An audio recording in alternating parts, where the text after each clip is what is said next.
नमस्कार दोस्तों, BR07 channel में फिर से आप सभी का बहुत बहुत स्वागत है। तो दोस्तों, कोविड है, सोशल डिस्टेंसिंग अनिवार्य है, पर दरभंगा एयरपोर्ट आते ही ये जो कहानी है कोविड-19 की वो खत्म हो जाती है।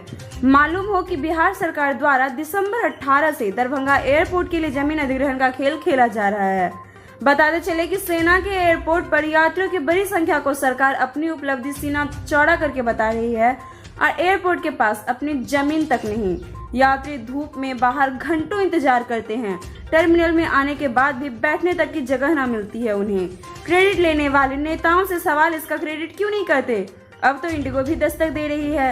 कहाँ रहेंगे पैसेंजर? कब बनेगा टर्मिनल? कब लगेगा ILS?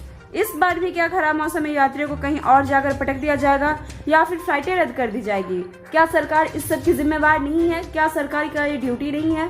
तो दोस्तों, इस बारे में आपकी क्या राय है जरूर कमेंट करें। साथ ही लाइक से सब्सक्राइब जरूर करें, प्रेस करें बेल आइकन ताकि हमारा अपडेट सबसे पहले पहुंचे आपके पास। तब तक के लिए स्वस्थ रहें, सुरक्षित रहें। और इतना ही नहीं, BR07 परिवार की तरफ से आप सबसे निवेदन है, जितना से जितना हो सके शेयर जरूर करें ताकि हर इंसान इस चीज के प्रति जागरूक हो सके और अपनी आंख खोल के सरकार की लापरवाही को देख सके। शुक्रिया दोस्तों।